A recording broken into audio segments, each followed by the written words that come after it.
Good morning, everyone! Let's go back to the largest ancient necropolis in Egypt. Last year, I decided to visit with my camera all the currently open to the public Memphite Mastabas. I showed them to you in several of my previous episodes. In this video, you'll see them all. A complete tour of the Old Kingdom private tombs of Saqqara. We'll see rare footage of wonderfully preserved old Egyptian art, and we learn the amazing history of the owners of the tombs, which, despite the passage of 4,500 years, we know quite well as the times in which they lived, the times of the end of the Pyramid Age. Let's go!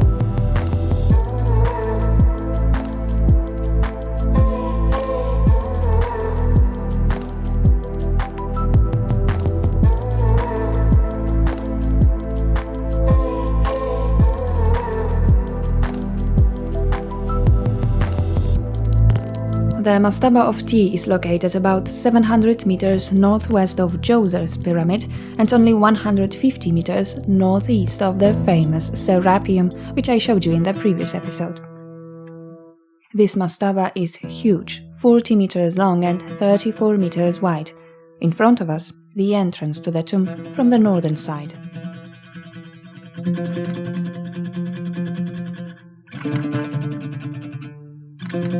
The monumental portico was decorated with once 4-meter-high pillars adorned with images of Ty. There are about 100 of his depictions in the entire tomb. This is a typical image of an Old Kingdom official. A naked torso and a short kilt with a triangular front. Ty wears a long wig and a short, square beard. In his hands a long staff and a Sekhem scepter symbolizing his office. One of his titles, the Unique Friend, refers to his special relationship with the pharaoh. Through the portico we enter an open courtyard with pillars. This is the oldest monumental courtyard in non-royal architecture known in Egypt. From here we can get to the underground burial chamber. This is one of the few Saqqara mastabas whose burial chambers are open to visitors. We'll go inside later, so stay with me.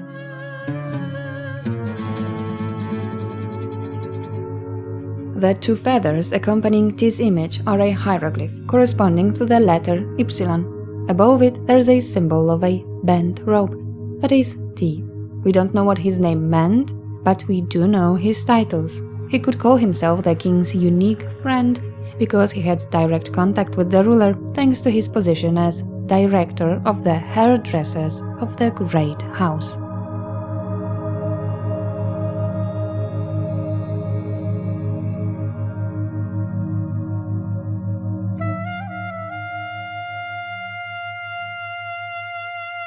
We're about to see the cult chapel.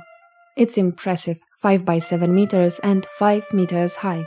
Behind the southern wall there's a serdab with a cult statue. Serdab is 10 meters long and is the largest known to us from the times of the Old Kingdom. 3 narrow openings connected with the chapel. As we know, these forever isolated statues were to become the habitat of Ka, a part of a soul, which is a human double, or rather his original form, and at the same time a protector in the afterlife, supplying with food that the relatives of the deceased placed in the cult chapel. Ka led the deceased before Ra. For this to happen, Ty's Ka had to recognize him in the sculpted figure, hence extremely realistic, life-size sculptures were created in the Old Kingdom. In the future, they were replaced by better and better prepared mummies. It's a miracle that these reliefs have been preserved in such good condition despite the passage of almost 4,500 years. Unlike the royal burials of the time, the private tombs of the Egyptians were richly decorated with reliefs immortalizing their achievements and inscriptions, which appear in royal tombs only at the end of the 5th dynasty. In this mastaba alone, archaeologists counted about 1,800 carved figures. What a great career Ty had. He was responsible, among other things, for the royal agricultural domains, One of the most famous reliefs shows cattle being driven through dangerous papyrus marshlands.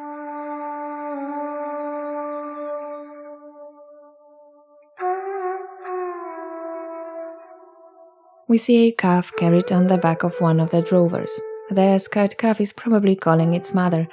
Interestingly, the inscriptions not only describe what we see on the reliefs, but also, like in ancient comic book, we have text spoken by the characters in the scenes.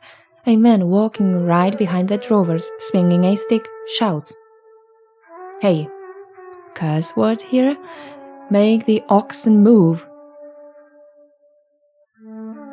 At that time, some of the agricultural domains were intended to provide food during the implementation of great royal projects, such as the pyramids and sun temples at Abu Sir, the construction of which Ty also supervised.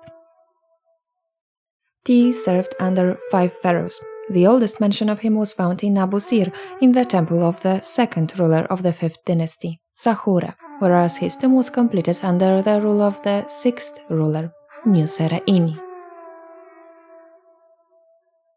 So the location of the mastaba at the northern end of Saqqara isn't a coincidence.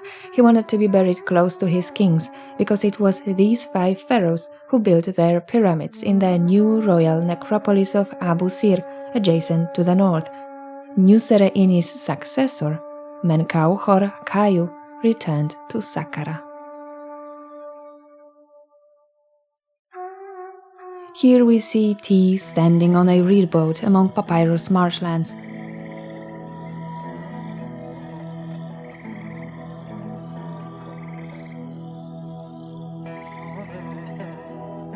One detail in this elaborate scene catches my attention. It's a famous relief, a hippopotamus hunt.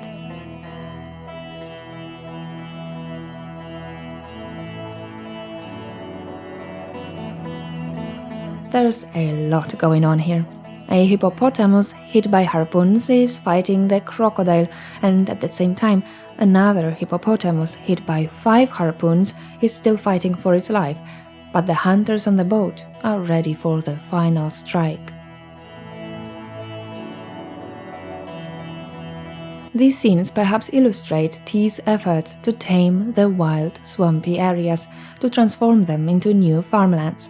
Just like the pharaoh, Ty is the servant of Maat divine order in his fight against the wild, untamed nature that the Egyptians associated with chaos.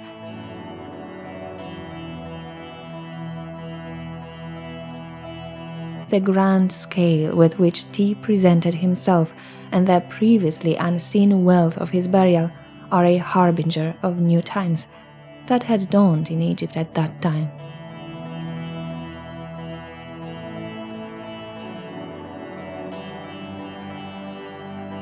The 25th century BC was a time of great changes in Egypt, a time of deepening crisis. Previously all-powerful divine rulers with unquestioned authority began to share power with officials outside the ruling family. As we know, during the golden age of the 4th dynasty, when the tops of the great pyramids of Giza marked the peak of the development of the pharaonic empire, almost all state officials were appointed from among members of the royal family. It changed during the 150 years rule of the 5th dynasty, when the highest offices were filled by non-royals, most often coming from among the military or growing in power sun priests from Heliopolis. These offices also became hereditary, thus consolidating their autonomy. The Mastaba of Ty is the best example of these changes. Monumental, non-royal architecture and large family tombs were new to Egypt.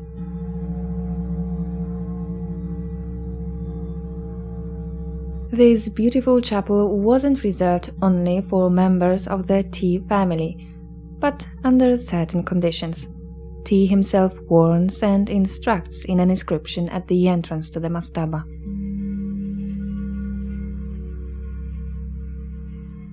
All people who will enter into my tomb of eternity unclean, because they have eaten of the abominable things which repel a mind, which has arrived in the necropolis not being pure at the appropriate time, as they must be to penetrate into the god's temple, a judgment will be uttered against them because of it by the great God, the place where one judges in truth. Because I am of excellent mind, educated in all the secrets of the divine book of the craftsmanship of the ritualistic priest. On the contrary, all men who will enter in this my tomb of eternity in a state of purity at the appropriate time, as one is clean to penetrate into the temple of the great God, I will be his support in this august courthouse of the great God, and I will act diligently.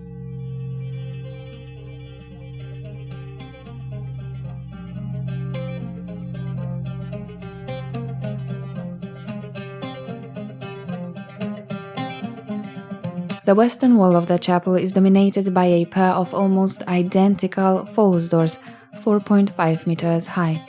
In front, a stone offering table.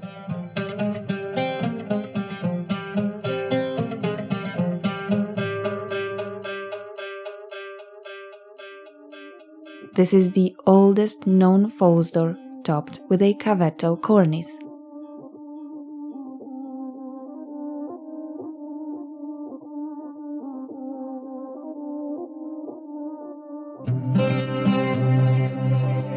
What exactly were false doors? I'll tell you about them in a moment. For now, let's go to the second room.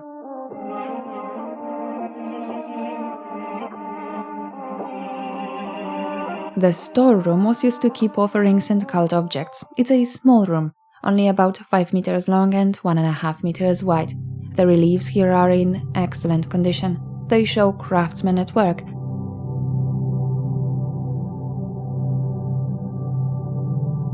The workers, craftsmen and scribes seem to be working on the same project here, probably producing and providing food for the construction crews at Abu Sir, supervised by T himself. At his feet are shown much smaller his son, also named T, and his wife, Neferhetepes.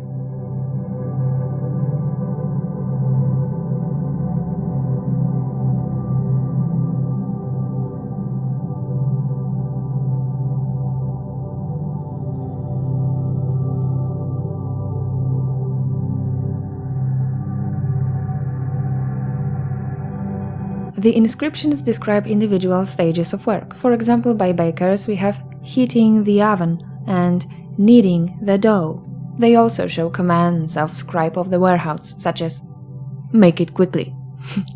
The production of the national drink of the Egyptians, beer, which they call heneket, is also shown here. We see individual stages of production marked as, among others, filling the jars, closing the jars, and guaranteeing the authenticity, that is, marking beer jars with quality, place, and date of production.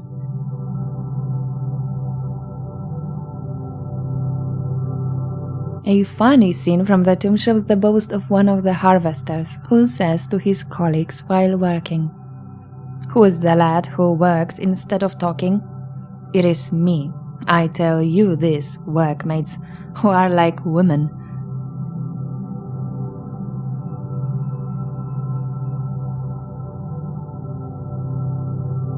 The narrow 1-meter wide corridor is also beautifully decorated.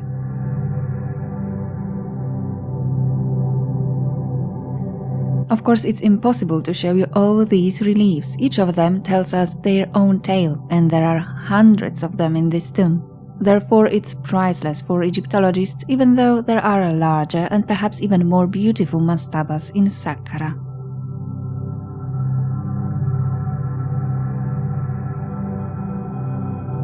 We're back in the courtyard. It's time to visit the underground.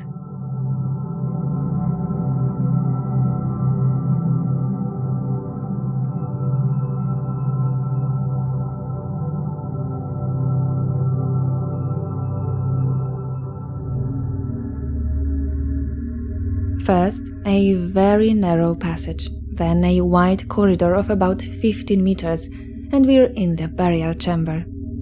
The chamber is surprisingly tight. It's very austere.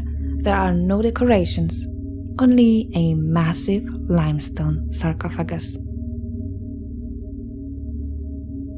When the discoverer of the tomb, Auguste Mariette, arrived here in 1860, the same one who discovered the nearby Serapeum, of course he found an empty sarcophagus, a typical situation for Old Kingdom tombs. There wasn't even a trace of the remains.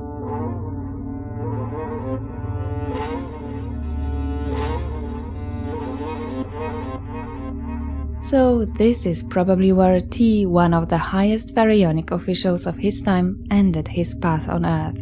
If we believe the inscriptions in his mastaba, he held about 50 different offices, including overseer of all royal works, overseer of royal documents, overseer of all royal regalia. He titled himself sole companion, possessor of love, beloved favorite of his lord. As director of intimates of the king, he certainly had direct, perhaps physical contact with the pharaoh. As we know, accidentally touching the king by an unauthorized person meant a certain death sentence. At that time, the pharaoh was still considered a living god. However, the magnificent Mastaba of Ty is a sign of new times for the Egyptians. There's a continuing rise in the importance of the non-royal elite, manifested in their monumental funerary architecture, while the royal pyramids become smaller and smaller. The smallest of all, the pyramid of the last ruler of the 5th dynasty, Unas, in its funerary text also proves the great change that was the introduction of the religion of Osiris, which would soon dominate the funerary rites of all of Egypt, replacing the elite royal solar cult and promising salvation to everyone, regardless of social position. Everyone could be reborn in him, in Osiris.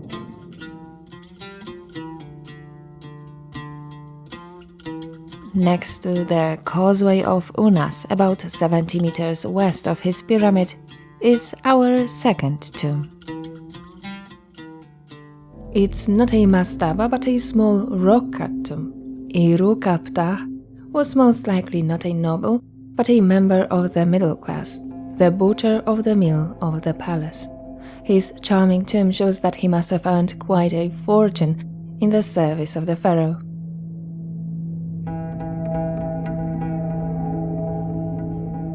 I want to show it to you because of these beautifully preserved polychrome statues of the deceased, quite rare in the tombs of that time.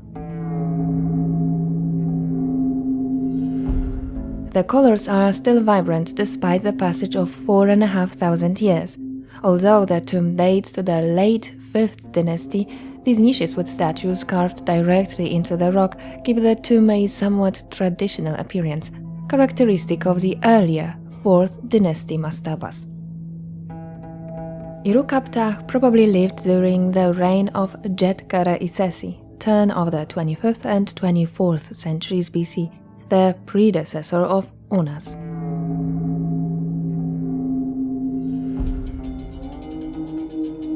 Unas, building his pyramid complex nearby, and especially the monumental causeway, ruined the earlier tombs. Fortunately, Irukaptah rested at a safe distance of 10 meters from Unas causeway.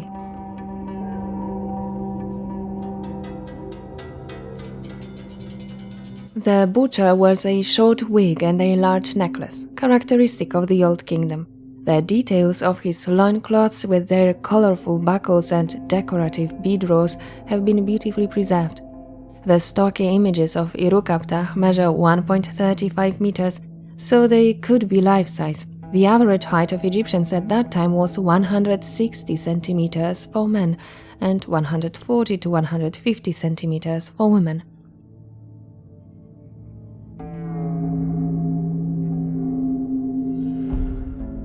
Among the titles of the deceased we find the libationer and butcher of the palace, the acquaintance of the king, the honored one before the great god, the wap priest of the king, Irukaptah. So he was a Wap priest, one of many lower-ranking priests responsible for providing offerings and tending to the temple's cult objects. Priests like him were more physical workers in the sanctuaries than sages absorbed in prayer. The vast numbers of animals brought to the temple were ritually slaughtered by skilled butchers under the watchful eye of the Wap priests. Irukaptah performed both functions and was therefore an expert in ritual slaughter. As a Wap priest, he had to be clean. He bathed twice a day and shaved from head to toe every day. His clothing had to be spotlessly clean. He couldn't wear animal skins, and he wasn't allowed to eat fish, pork, or beans.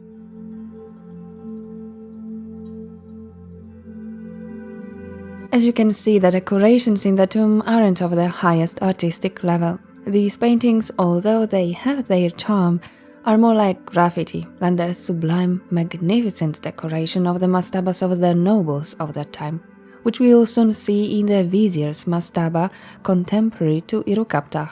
The contrast is incredible. Anyhow, it's still a beautiful tomb, created as best as Irukaptah could afford. It's small, only 13 meters long by 2 meters wide. While the mastabas of Saqqara fell into ruin for thousands of years, as robbers to get inside usually dismantled their roofs, which caused reliefs and statues to fall victim to weathering, tombs carved in the cliff rock, such as this one, if the entrance to it wasn't discovered, could remain intact until our times. Observing this process, the Egyptians abandoned mastabas in favor of tombs carved in the rock in the following centuries.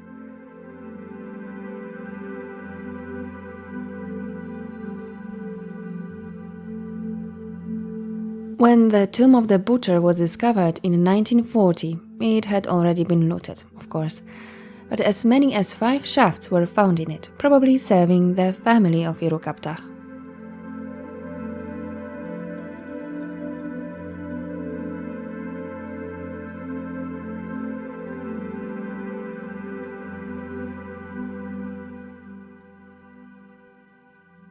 Right next to the tomb of the butcher, Irukaptah, are the remains of Neferherenptah's mastaba.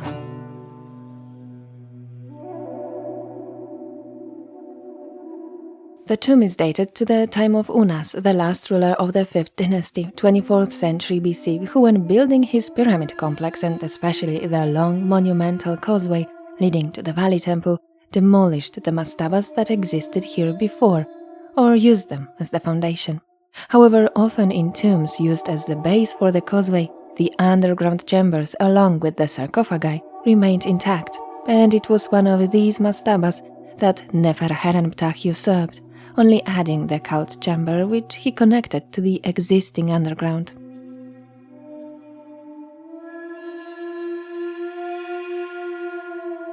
The chapel is tiny, 6 meters long and a little over 1 meter wide, so I can only film details. The owner of the tomb was in a hurry. He decided to stop the carving and covered all the scenes in color, both the reliefs and the sketches.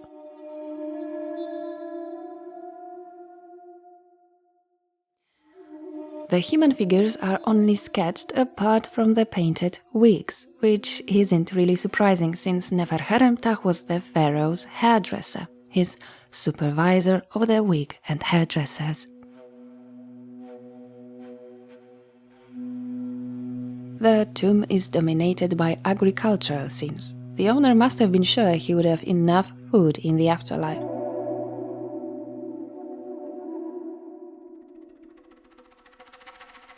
Picking sycamore figs, the fruit painted red here.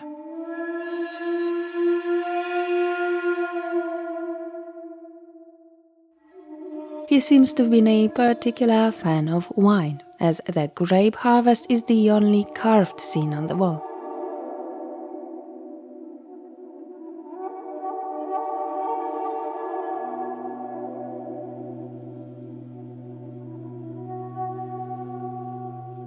Above, the wine press, peasants treading grapes.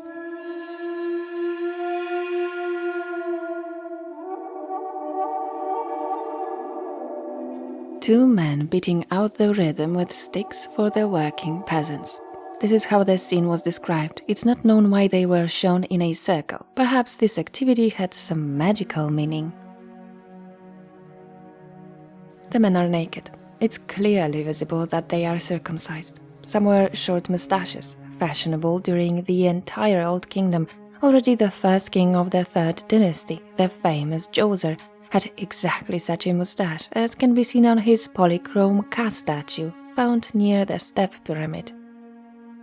Perhaps the growing importance of the priesthood, its influence on Egyptian religiosity, caused the Egyptians to abandon facial hair in later centuries. As we know already in the Pyramid Age, priests directly associated with the cult got rid of facial hair as unclean.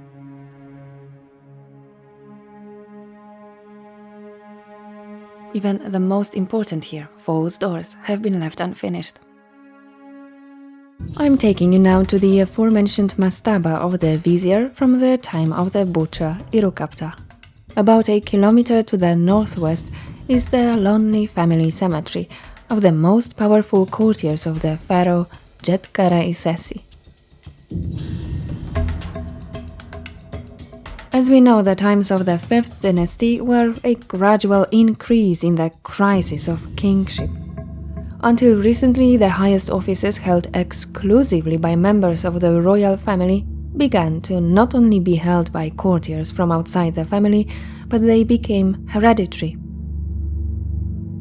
Before us, mastabas belonging to as many as 3 generations of viziers, jati, the highest officials, a kind of prime ministers of pharaonic Egypt, and just like with prime ministers, only one person could hold the position of vizier at a given time.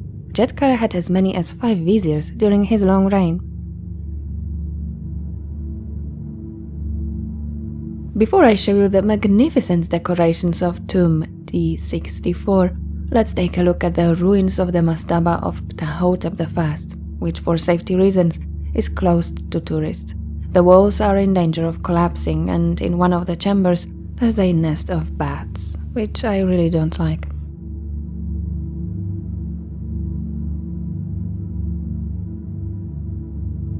Ptahhotep I is known today for his didactic instructions left to his son in a papyrus record preserved in several copies. Ptahhotep states, quote, "Injustice exists in abundance, but evil can never succeed in the long run." He also advises, "A woman with a happy heart will bring you balance. Love your wife with passion." We are in the neighboring Mastaba belonging to his son, Akhethotep, and grandson, Ptahhotep II, who were also viziers. In front of us are beautifully preserved reliefs in the chapel of Ptahhotep II, who was the first vizier of the last king of the Fifth Dynasty, Unas.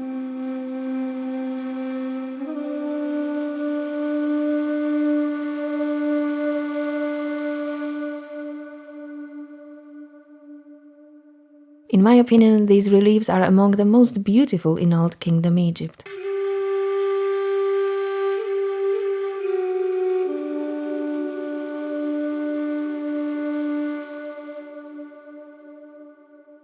The artistic level of decoration and the grandeur of the mastabas of the lords are evidence of the political changes in Egypt in the late 5th dynasty. In the past, all power, including economic power, was held by the pharaohs, which in times of prosperity was reflected in monumental architecture with the great pyramids of Giza. Now, however, in times of crisis, part of the wealth of the empire went to politicians such as Ptahhotep, who became a patron for artists creating private art, artists who had previously been undervalued.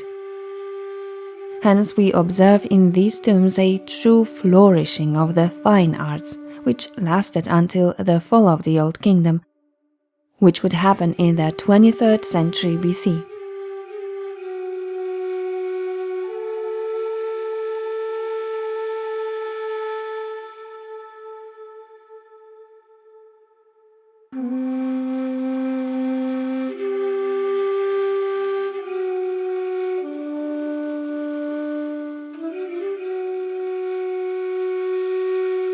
On the western wall of the chapel, a false door, topped with the latest fashion of the time, Caveto cornice, which symbolizes that Ptahhotep is a worshipper of Osiris, a new religion promoted by the palace.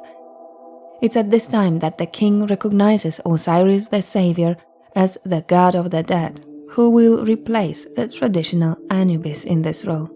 We find evidence of this belief in the text of the Pyramid of Unas, which we've already explored, linked to the film in the description.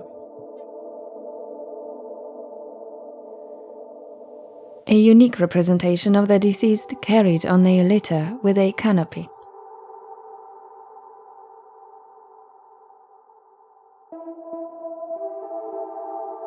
The well-preserved ceiling of the chamber is decorated traditionally with imitation of wooden beams, which refers to early dynastic architecture. The second false door on the same wall has a more old-fashioned form, an ancient motif of the facade of the royal palace. No inscriptions, but beautifully painted patterns imitating the decorative reed mats with which ancient rulers covered the walls of their wooden, tent-like palaces. Ptahhotep probably had to be sure that one of these doors would work so that he could receive offerings of food and drink in the afterlife.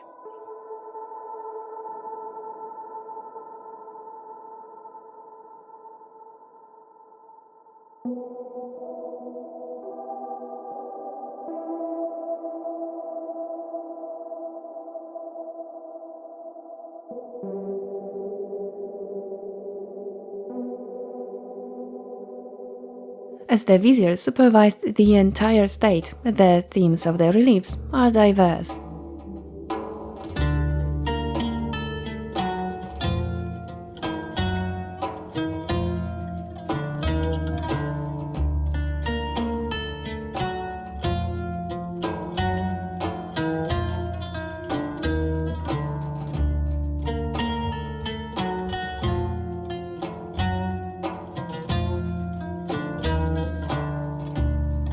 Among the carriers transporting products for the palace by river, the creator of the reliefs portrayed himself, beloved and trusted, the main sculptor Ankhmahor.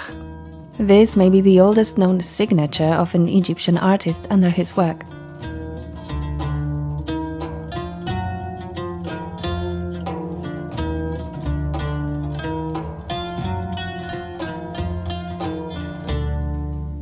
The scene of a family of craftsmen creating a reed boat is signed with the following dialogue.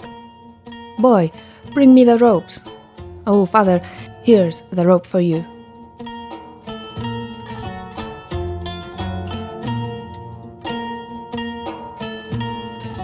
Wild waterfowl feeding in the wetlands were caught in large nets and then delivered in cages to the royal farms.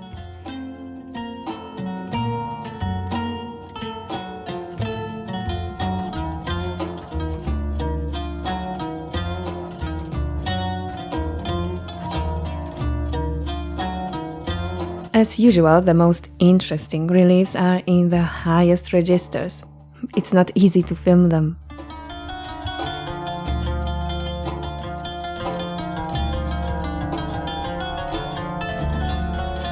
Dangerous wild animals, such as lions that attack cattle, are consistently exterminated by the Egyptians, who have adapted even larger, previously wild territories for farming. Using hunting dogs, they fight the chaos represented by wild animals and thus spread the divine order, Maat.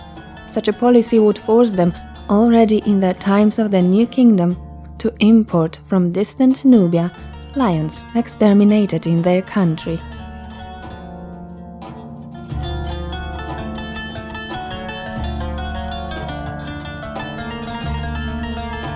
In the center of the mastaba is an undecorated hall with 4 columns. From here one can get to the beautiful chapel of Ptahhotep II as well as to the chapel of his father, Akhethotep.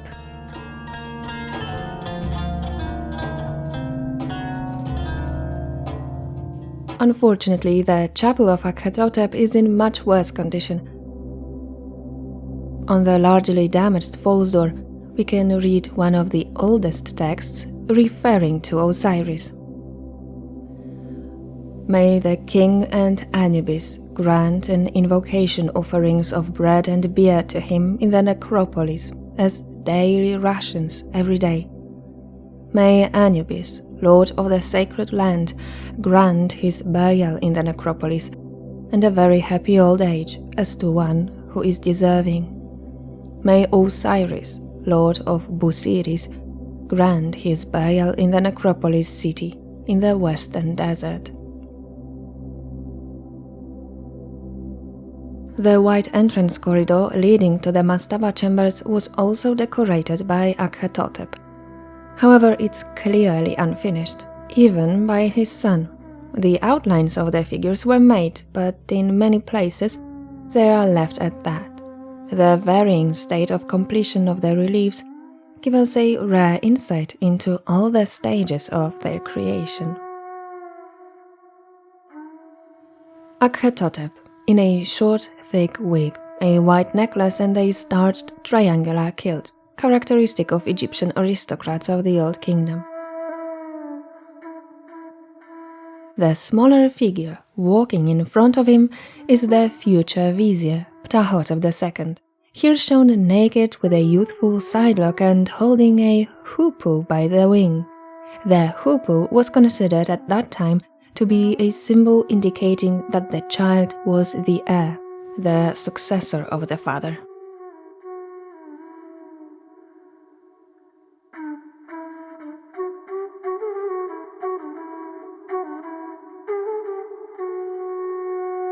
The death of the vizier stopped work on the decorations, but despite this, here and there, the details were completed.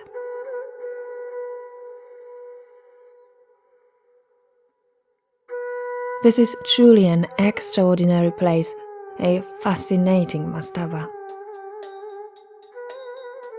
To visit the next, third tomb from the 5th dynasty, we must return to the Unas pyramid complex. This is a beautiful place with perhaps the most mastabas. In fact, wherever you look, you see false doors emerging from the desert sands. We'll certainly return to the so-called Unas cemetery.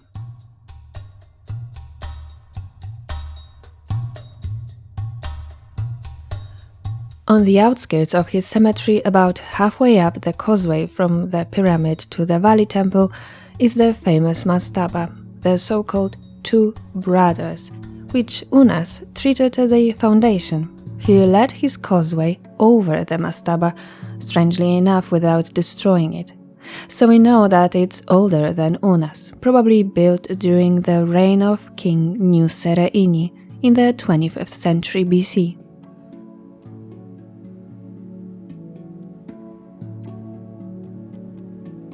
This is one of the largest and best preserved mastabas of Saqqara.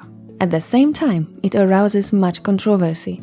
It's not surprising that it belongs to two men, Niankhkhnum and Khnumhotep. But what is surprising is that it consists of double chapels, not dedicated separately to each of the deceased, but equally dedicated to both of them. They both were prophets of Ra, high priests in the famous Temple of the Sun in Abu Ghurab, near the then royal necropolis in Abu Sir. Their position was therefore high, as they lived at the time of the apogee of the solar cult in Egypt.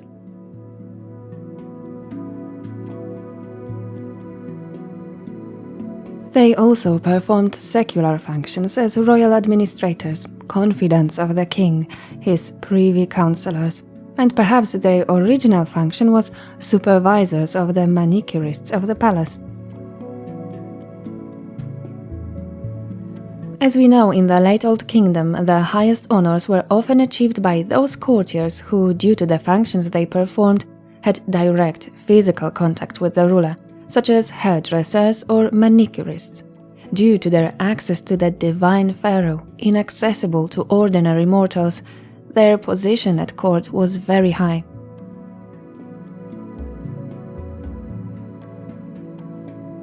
In the first chamber we admire typical scenes of the Mastabas of high officials. The deceased supervise the work of craftsmen, merchants, fishermen, hunters catching wild animals in the desert. Thanks to the preserved roof, the colors are in good condition. Although the mastaba wasn't discovered until 1964, humidity and acts of vandalism have left their mark on these reliefs.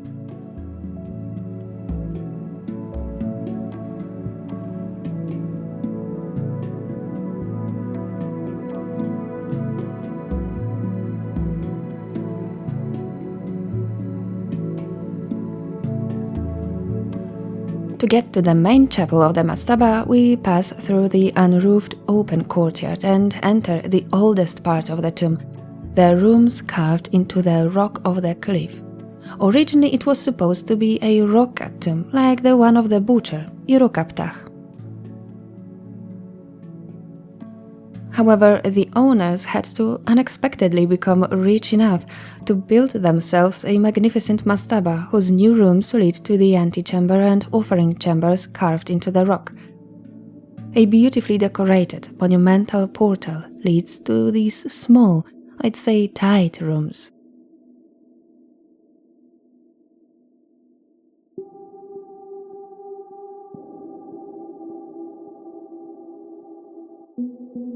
We're in the antechamber. This is where characteristic images of priests appear, suggesting their special, intimate relationship. They embrace, they even seem to kiss, which can be clearly seen on the pillar behind which is the offering chapel. Such intimacy is shown very rarely. Usually kings were shown this way in the company of a patron god. Here, however, we have two men of equal status.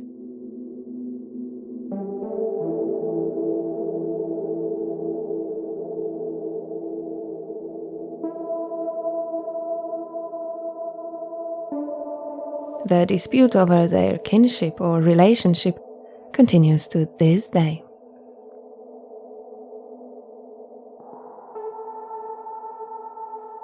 Are they brothers?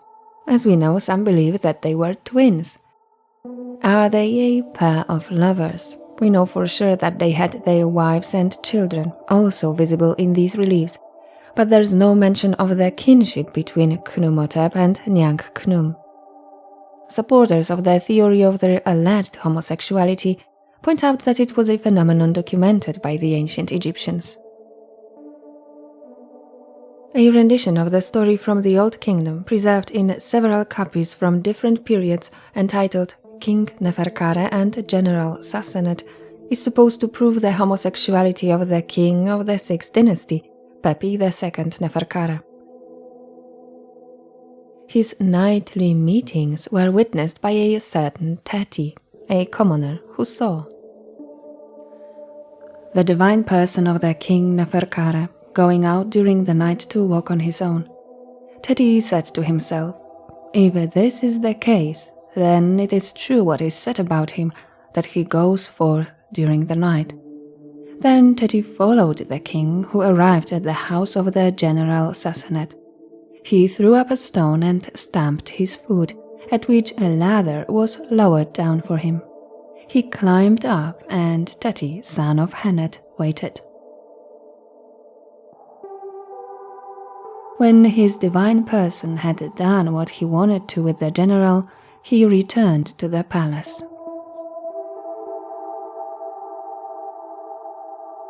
The effort that the pharaoh was supposed to have put himself through indicates that such relationships weren't morally acceptable to the Egyptians, as also evidenced by the well-known mythological story of the seduction of Horus by Seth, which I mentioned in my podcasts, links in the description, and according to some, by a fragment of the Book of the Dead, where renouncing such practices is an element of the so-called negative confession of the deceased on the judgment of Osiris.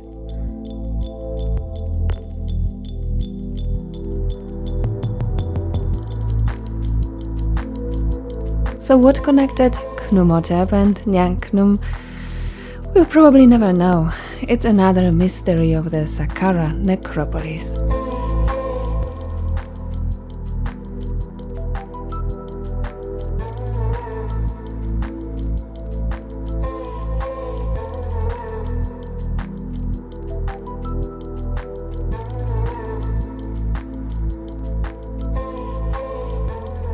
Mehu was only the sixth, perhaps the last vizier of Pharaoh Teti, the first king of the 6th dynasty.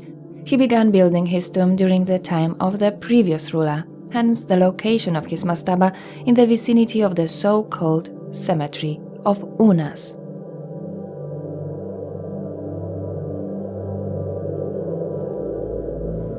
This is an exceptional tomb, perfectly preserved, in fact the best of all that we've seen in Saqqara so far. Most of the carved scenes have retained their colors, perhaps because after the discovery of the tomb in 1940 by Egyptian archaeologists, it remained closed to visitors for another 80 years, until 2019.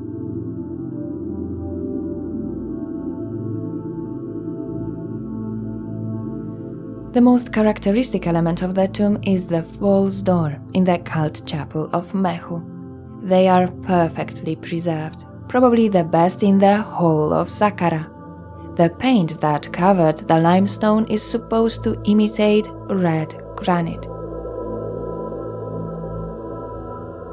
Carefully carved yellow-painted hieroglyphs give the false door a particularly elegant character. They look as if they were painted yesterday and not thousands of years ago.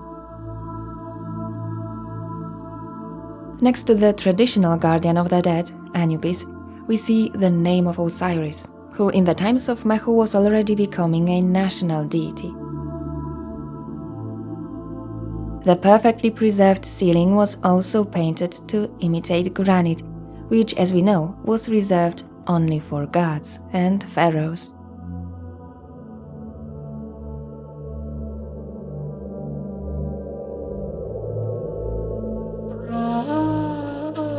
Among Mehu's 60 titles, the most important were Chief of Justice and Vizier. He was also governor of the region, supervisor of the treasury house, and probably a member of the royal family related to both Unas and Teti.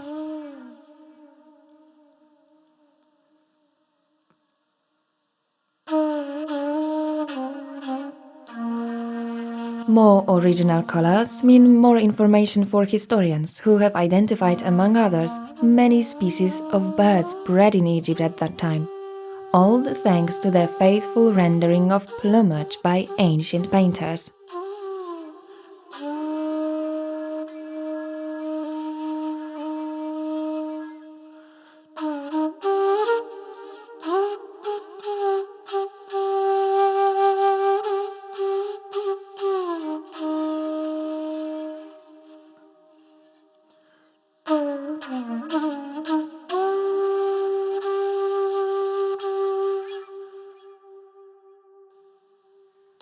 Another important element visible only thanks to the preserved paint is the moustache, quite common among the Egyptians of the Old Kingdom.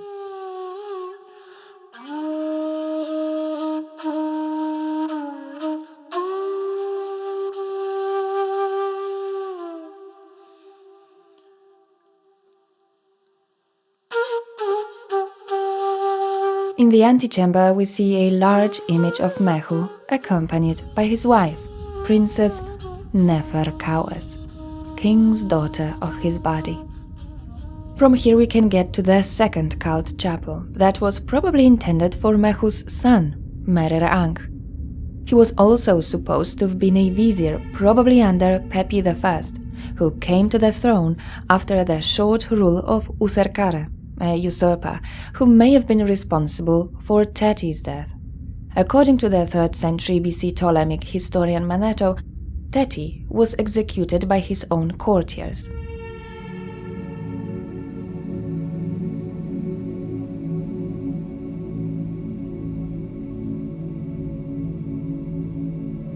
So Pepi I Merere, the son of the assassinated Teti, became the 3rd king of the 6th dynasty, and his new vizier took the name Mereruka, in honor of the new pharaoh, as was common practice at the time. Such change of names don't facilitate the work of Egyptologists. We don't know which of Mehu's sons became Mereruka. In these troubled times of crisis in Egypt, viziers changed frequently. influential aristocratic families competed with each other for power, a power that the highest officials had more and more of as the king's position weakened.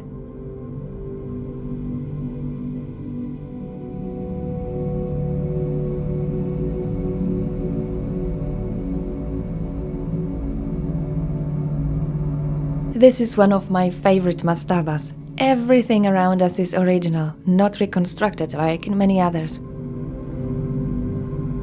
It's not easy to film in these very narrow corridors. They were built to be covered by short, therefore durable, roof slabs. The architect's idea was successful. These beautiful reliefs survived almost intact to our times.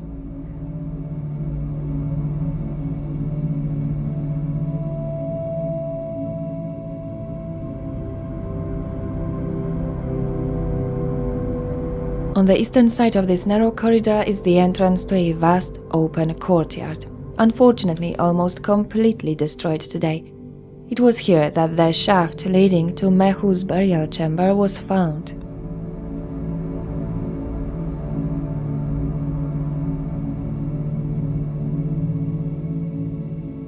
This part of the mastaba was usurped by another son of Mehu, Hotep Ka, who built his own chapel here. We can see his false door painted with characteristic red spots, which were intended to imitate the coarse-grained structure of red granite.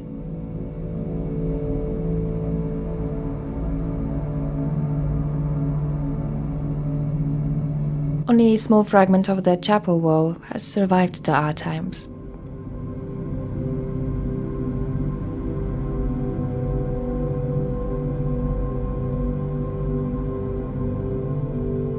Of course, the walls of the mastaba are decorated with scenes of agricultural activities, the harvesting of abundant crops, successful fishing and the catching of waterfowl in nets. But in reality, these were difficult times for the Egyptians. According to many researchers, much more dangerous than the political crisis was the progressive weakening of their only river, to which Egypt owed its existence, its success. Towards the end of the Old Kingdom, the power of floods decreased radically. The low Nile brought less sediment, leading to drought and crop failures, which inevitably led to the fall of the empire. Let us bear this in mind when visiting the next tombs.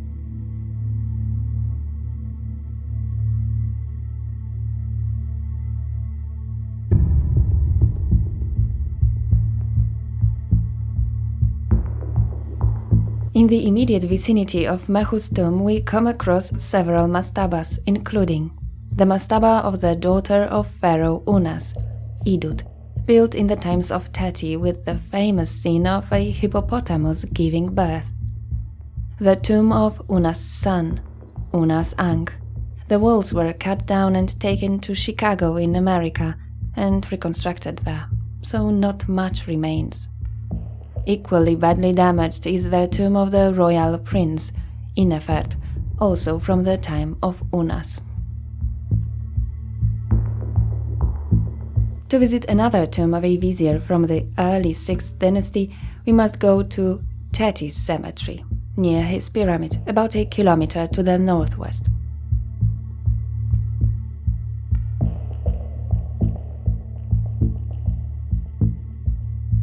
The cemetery includes the mastabas of high royal officials gathered around Teti's pyramid.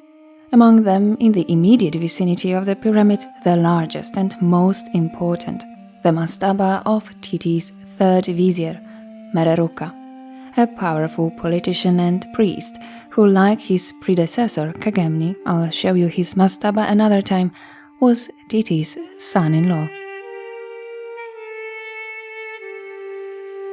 We begin our exploration from the largest of the 33 chambers.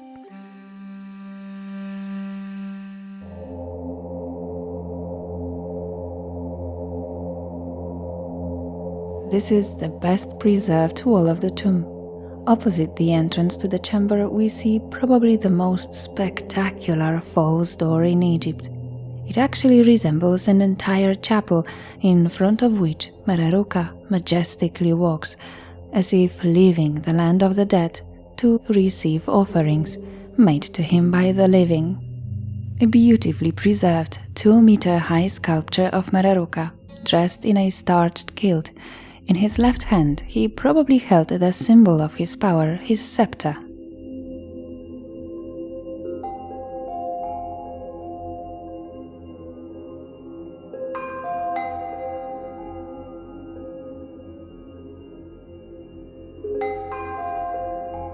On the alabaster offering table, decorated with the 2 names of the deceased, Mereruka and Meri, food and drink offerings were made. Quote, "These are for the Ka of Meri, the honored one of Anubis."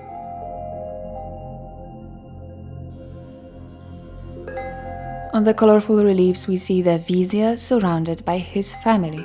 At his feet are images of his wife, Akhethotep, whose chosen name was Sesheshet, the eldest daughter of the pharaoh, and Mereruka's mother, Neferherenptah.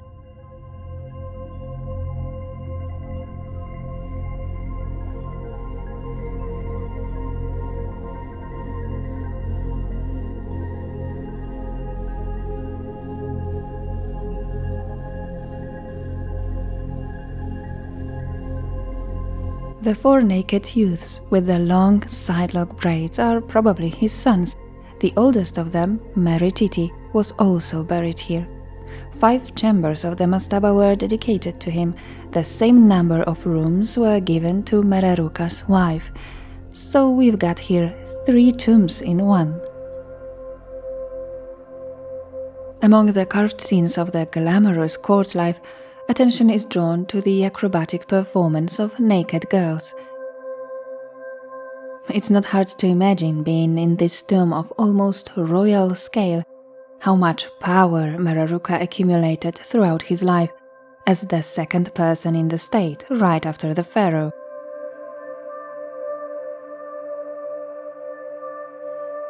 Until recently, the highest offices were traditionally held only by members of the royal family. Towards the end of the Old Kingdom, during a time of increasing crisis, decentralization and weakening of the pharaoh's position, promotion was available to outsiders.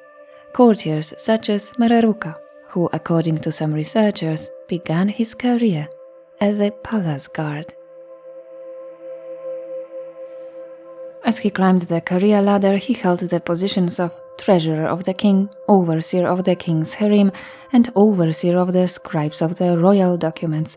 He also managed Teti's construction projects and several important cities.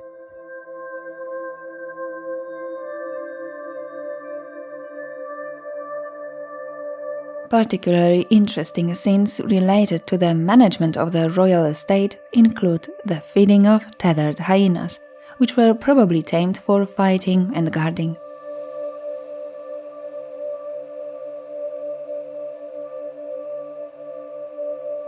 Wild animals were also obtained for ritual purposes. Tethered gazelles and antelopes were then sacrificed. In the burial chamber in which we are right now, a stone tethering ring for tying animals brought here by the ancients has survived to this day. This chamber was the center of the funeral cult. Here the family of the deceased vizier and the priests gathered to feed Mereruka, invoke the deities protecting the dead and recite spells.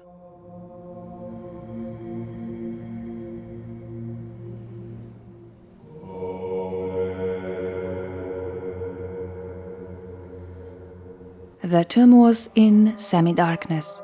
Oil lamps were certainly used, although the chambers were probably also lit by narrow, tiny ventilation holes located just below the ceiling. Ventilation in the tomb was essential. During the rituals, all these chambers were filled with the fragrant, but also thick smoke of burning incense.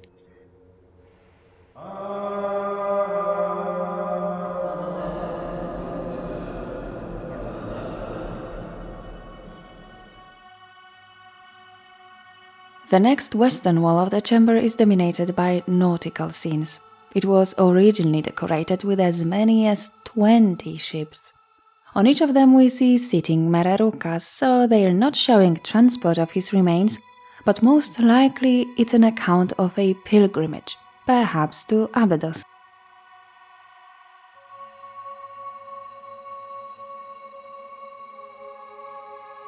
Beautiful reliefs show the advancement of Egyptian shipbuilders of the Old Kingdom. Double masts support precisely carved ropes, in the creation of which the Egyptians were true masters. Such thick papyrus ropes from the Middle Kingdom were discovered only 20 years ago in the so-called Rope Cave near Safaja, one of the ancient ports on the Red Sea.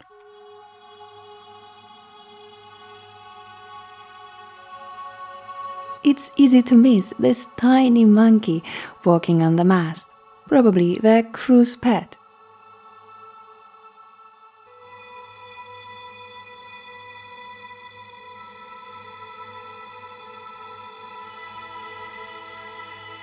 The southern wall of the chamber is much worse preserved. It shows mourning after Mereruka's death, although the decorations were probably created during his lifetime. The mourners exclaim, "O Mary, my Lord, may Anubis glorify you." The mysterious chest, carried in the procession, probably contains the body of the deceased vizier.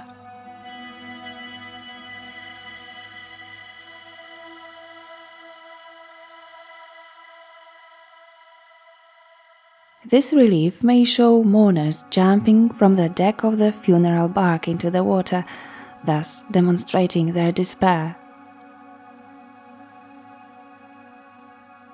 Among the funerary goods we see several baskets with Mereruka's sandals. On one of the 6 pillars, Mereruka wears the panther skin of a lector priest, for in addition to his secular titles, he also held the functions of mortuary priest of Anubis, priest of Min, Heket, Bat, Horus, and Thoth. He was the master of the secrets of the mystery of heaven, guardian of Apis, and above all, high priest of Heliopolis. It's no wonder that this representative of the priestly establishment seems to ignore the new expansionist religion of Osiris, popular among the Memphite elite at that time.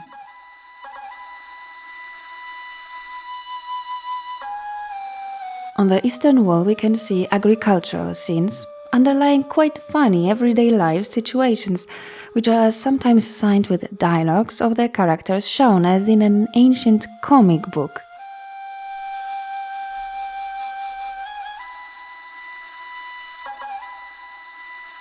For example, a donkey drover shouts to the animals, "What's it with you? Move!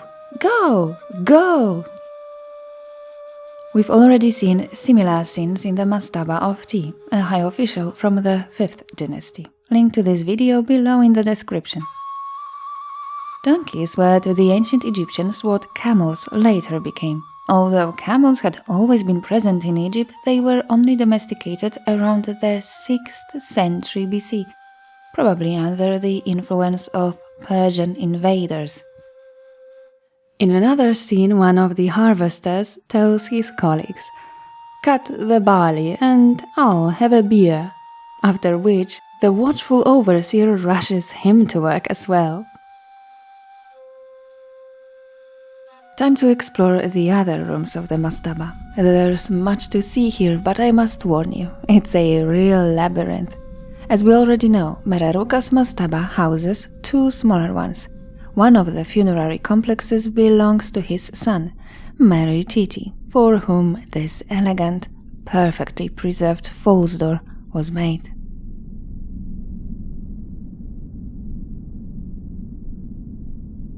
It's a monolithic limestone slab, painted in the fashion of the time to imitate Aswan granite, horribly expensive in the north and reserved for the pharaohs. The offering formulas carved on the door refer traditionally to Anubis, but also to Osiris, at that time the new god of the dead. and also to an anonymous great god, probably ATUM.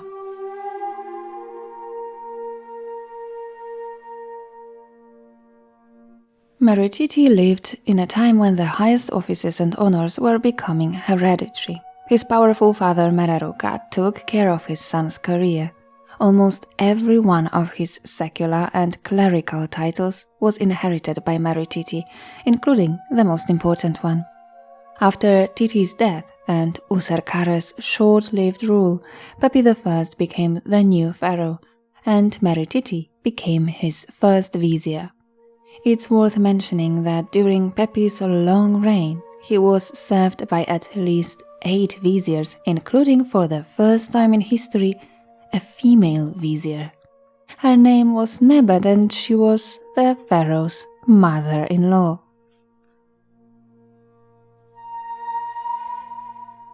One of Meretiti's chambers, the one adjacent to Serdab, where traditionally behind an inaccessible wall there was a realistic life-size sculpture of the deceased, is clearly unfinished. Its reliefs were left at the sketch stage, and those that were finished, well, do not represent the highest artistic level. Perhaps Meretiti's premature death was the reason for his burial here, together with his father and mother. After all, as a vizier, he should have had his own mastaba. But back to Mereruka. As we know, the actual tomb is always under the mastaba. More or less in its very center, we come across a 15-meter deep shaft. Initially vertical, at 9 meters, it turns horizontally and leads to a burial chamber containing a massive limestone sarcophagus. Unfortunately, the beautifully painted and decorated with funeral texts burial chamber is closed to visitors. I've been visiting this place for years and always stop at these bars with sadness.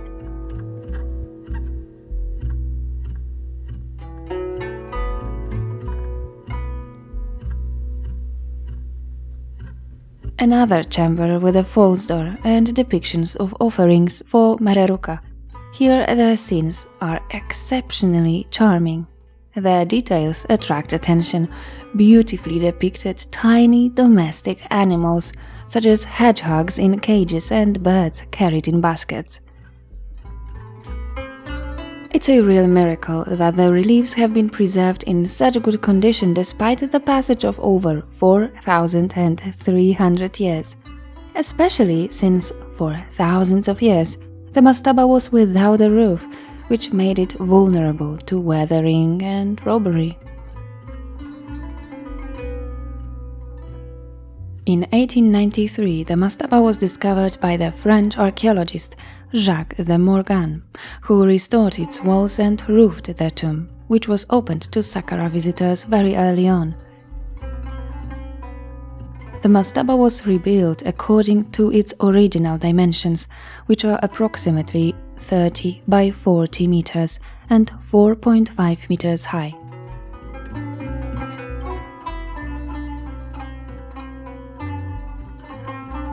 Of course, the tomb was first opened in antiquity. The remains of Mereruka, or rather their fragments, were found in the 1920s when the burial shaft was finally cleared. Apart from alabaster canopic jars and tiny pieces of inner coffin, almost nothing of the probably rich equipment of the tomb was found.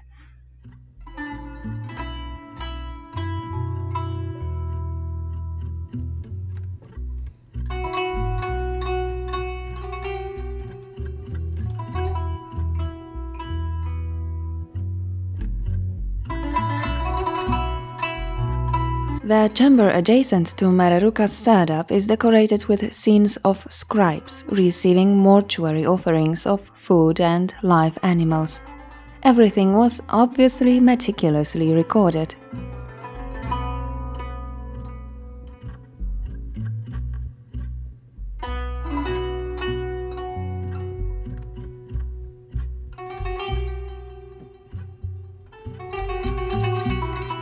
The butchers who slaughter the cattle offered to Mereruka call out to each other while they work. turn his head, pal. Pull towards yourself. I noticed that Egyptians never cut cattle's throats on reliefs, but rather stabbed them in the heart. The blood was certainly drained from the body to prevent the meat from spoiling. Ritual slaughter was an essential element of funeral ceremonies. A freshly severed front leg of a bull played an important role in the opening of the mouth ritual. The strong arm symbolized the life force of the bull magically transferred to the deceased. The sacrifice of wild animals, such as gazelles, symbolized victory over chaos and served to maintain the divine order and balance of Maat.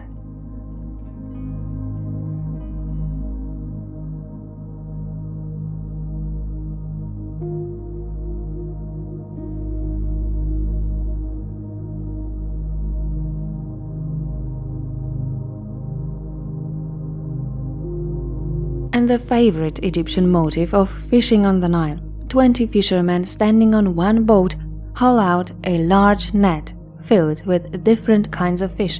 They will of course be delivered to Mereruka.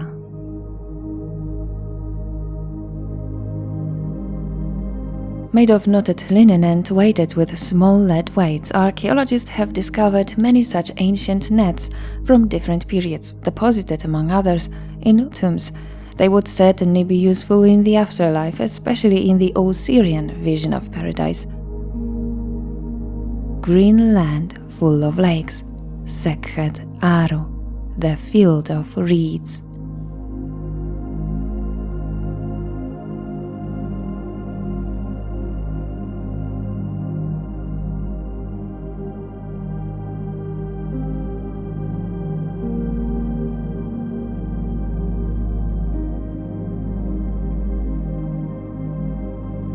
In the difficult times that were coming to Egypt, it was particularly important to enforce the collection of taxes to support the shrinking state treasury.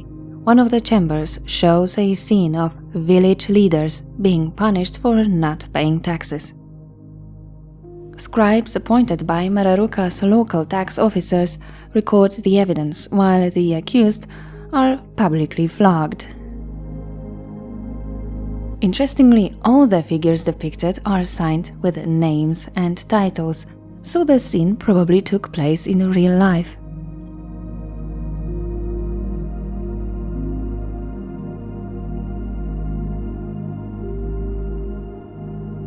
The adjacent room is 10 meters long and decorated with 4 pillars. Its purpose is unknown. It may be a remnant of the columned portico containing the original entrance to the mastaba from the east, before it was significantly expanded.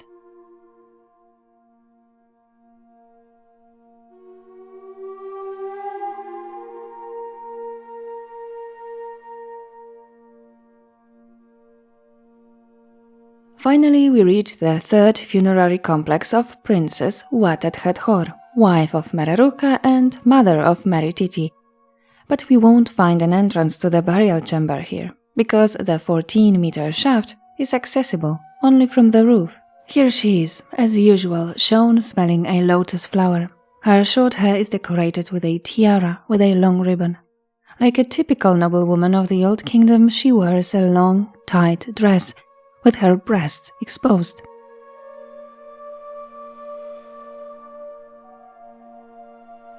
In the offering chamber of Akhethotep, there's a beautiful false door. Compared to those we've already seen today, this is a bit more old-fashioned, in the traditional, archaic form of the facade of a royal palace. This daughter of the pharaoh didn't reach for prestigious titles. She remained only a priestess of Hathor and Neith, the ancient mother goddesses, guardians of the kingdom.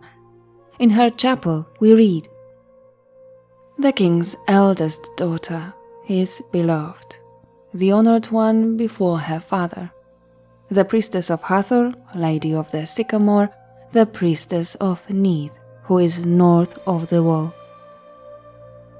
The honored one before the great god, Akhethotep, her beautiful name, Neferseshemptah.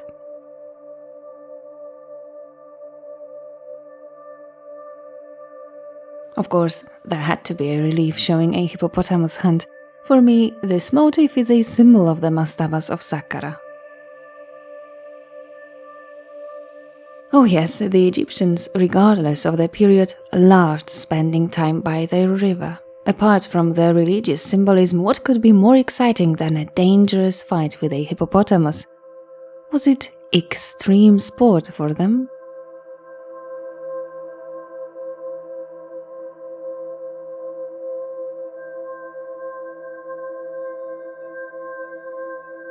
This largest of Saqqara's private mastabas is of course inferior to the so-called Mastaba el Pharaon, located in the south of Saqqara, a large stone structure, the tomb of the last ruler of the 4th dynasty, Shepseskaf, from the 26th century BC, who for some reason abandoned the necropolis of his dynasty in Giza and returned to the ancient early dynastic necropolis of the kings of the 2nd and 3rd dynasties, Saqqara.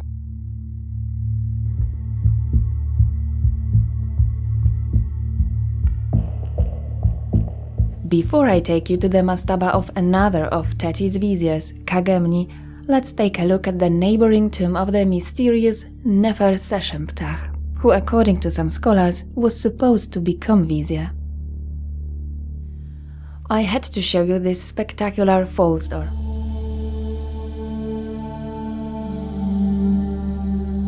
Quite unique, with life-size statues cut into both outer jambs.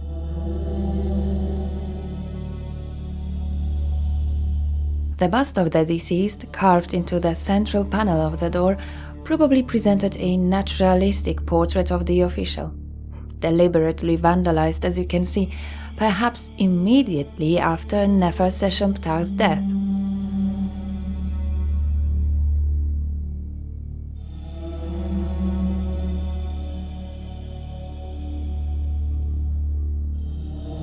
The beginning of the 6th dynasty brought social and political disturbances. We know that during Teti's reign the tombs of some of his courtiers were being destroyed. The new pharaoh of unclear origins had to contend with opposition from powerful Memphite families, who had inherited main state offices since the 5th dynasty.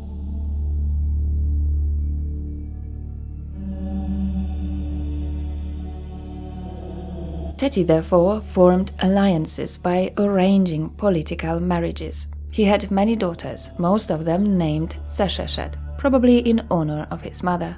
His viziers, such as Kagemni and Mereruka, entered the royal family in this way.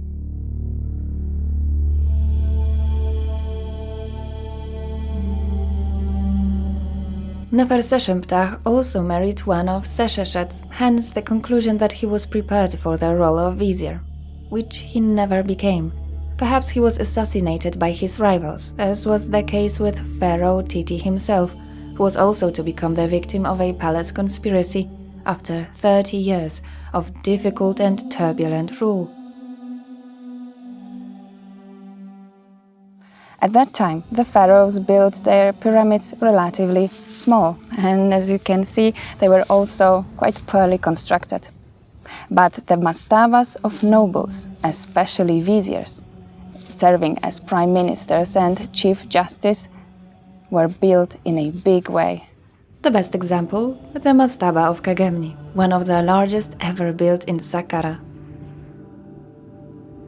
Kagemni was absolutely not a man of Teti, whom he would place in the position of vizier as his acolyte, but rather a powerful and seasoned politician who had been building his position for decades. The tomb's inscription informs us that he performed important functions at the court already in the times of Pharaoh Djedkara Isesi, and in the times of Unas he was already the great chief, a nomarch administering one of the 42 provinces of Egypt. Kagemni governed the province of Niankhkhnum, the 3rd nome of Upper Egypt, the famous ancient Hierakonpolis.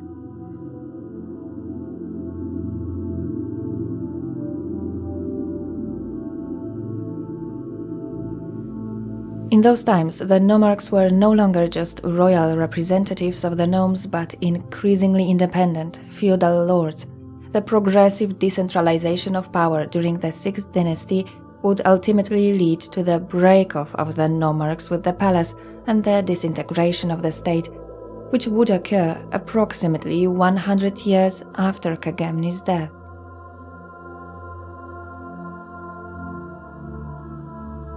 Kagemni managed the empire's finances, royal residences, officials, and generally all the works of the king. Teti entrusted him with the construction and administration of his funerary complex. His pyramid, then called the Places of Teti, are enduring. Kagemni was the high priest of Heliopolis, the then most influential religious center in the entire country, with the temple of ATUM Ra. He was also the priest of Min and Anubis.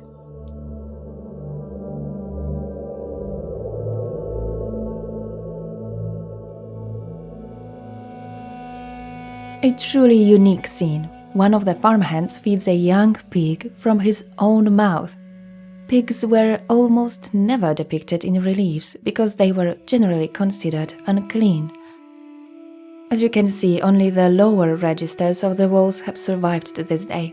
They must have been buried under sand when the mastaba was attacked by stone robbers, probably in ancient times. Although the structure was almost completely dismantled, the surviving reliefs are impressive in their attention to detail.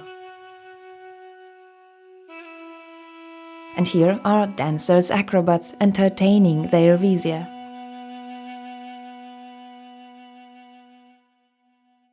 It's one of the largest mastabas of Saqqara. It's built on a square plan with sides 32 meters long. It contains 8 large chambers and extensive storerooms. The further into the mastaba we go, the better preserved the walls of the chambers we encounter. Reliefs have survived here even in the highest registers.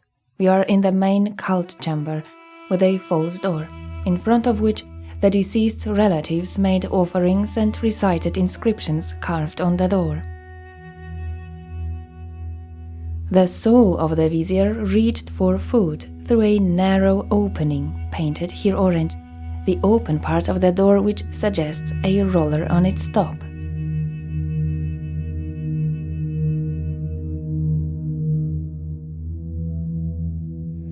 Up in the middle you can see a semi-cylindrical drum.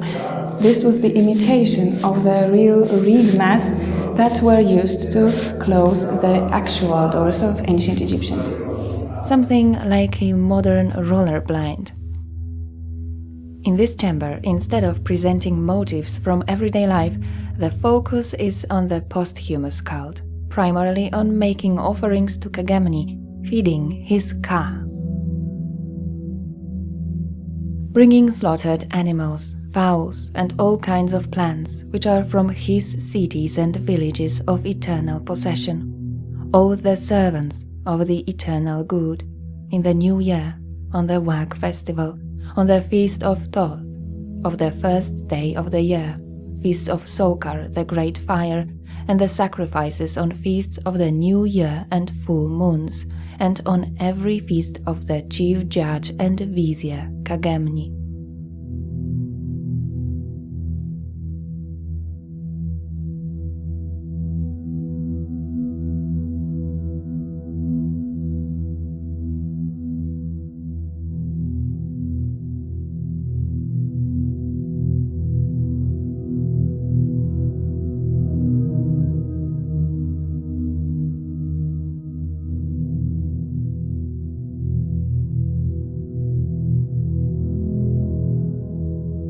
The last deepest 8th chamber with its colorful reliefs is the best preserved. Here we can look into the face of Kagemni, who proudly walks amidst a procession of servants bearing offerings to his Ka. This part of the soul was given special attention in the Old Kingdom, enchanted in the statue of the deceased placed in a hidden secret special chamber.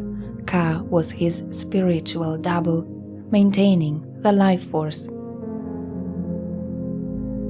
The Egyptians believed that Ka came into being at the moment of creation, when ATUM gave birth to Shu and Tefnut, air and moisture, and embraced them, passing on his life force.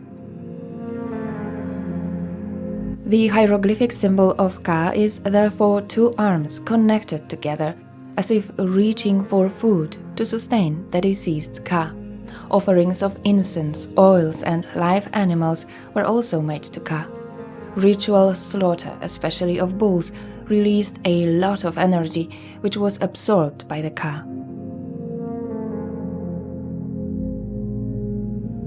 When the deceased was forgotten and no offerings were made to him, the only hope remained in the reliefs, which were also supposed to somehow sustain this mysterious spiritual power.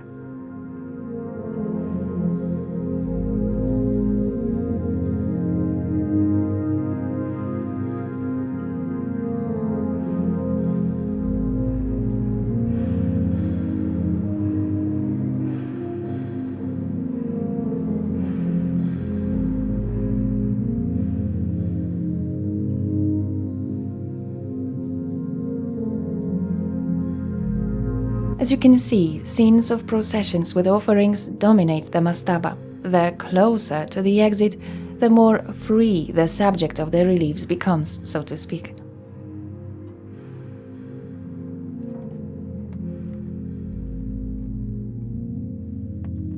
Everywhere, however, we come across images of Kagemni, much larger than the other figures. This symbolizes his higher rank, as do the attributes he holds in his hands. The scepter Sekhem symbolizes authority. The word Sekhem itself literally means power.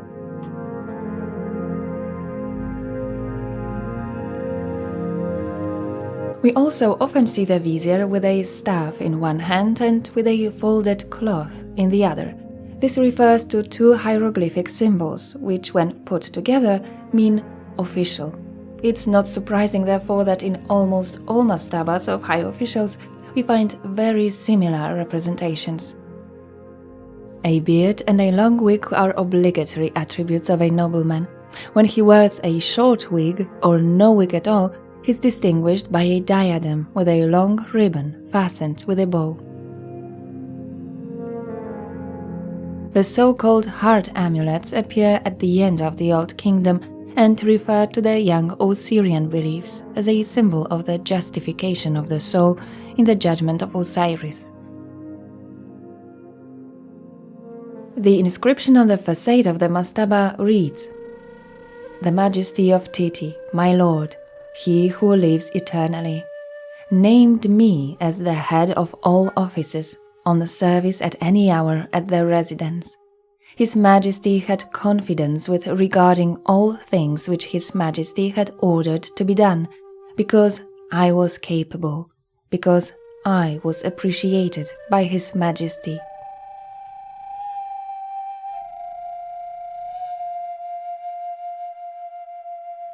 The mastaba was discovered in 1843 by the Prussian archaeologist Richard Lepsius, making it one of the first discoveries in Teti's cemetery. The adjacent huge mastaba of Kagemni's successor, the vizier Mereruka, was discovered 50 years later. The next vizier of Teti was Ankhmahor.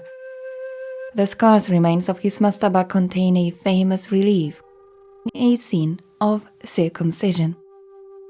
We know that this procedure was practiced already in the Old Kingdom. The earliest written document attesting to the circumcision, however, comes from the First Intermediate period.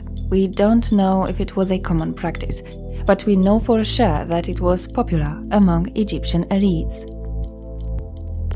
In contrast to, for example, the Hebrews, circumcision wasn't performed on infants, but on youths entering manhood, and it was most likely not religiously motivated. Since circumcision was practiced in Syria over 5,000 years ago, it's possible that this fashion came to Egypt from the north. As evidence, it's pointed out that the Egyptian word for foreskin has Semitic roots. On the other hand, however, analysis of male mummies shows that Egyptian procedures differed significantly in technical terms from those practiced by Asiatics. Forgive me for sparing you the details. Perhaps these traditions developed independently. I leave you with this thought. I hope that I managed to tell you a little about the history of Egypt during Teti's times. I've explored his pyramid before. You can find a link to the video in the description. Thank you for watching. If you enjoy our historical adventures and want to help me continue this, please join my Patreon community. Link below this video. Please like, comment and share my video with your friends. I'd like to thank all the supporters of my channel, especially my dear patrons. Thanks to you, I can create new content. Also, thanks to all of you who sent me super thanks here on YouTube. And if you're new here, I recommend you to watch my videos from other ancient sites as well as my podcasts about ancient Egyptian beliefs and history. Last but not least, don't forget to subscribe to my channel to be up to date with the new episodes. Thanks again, and see you on another ancient site.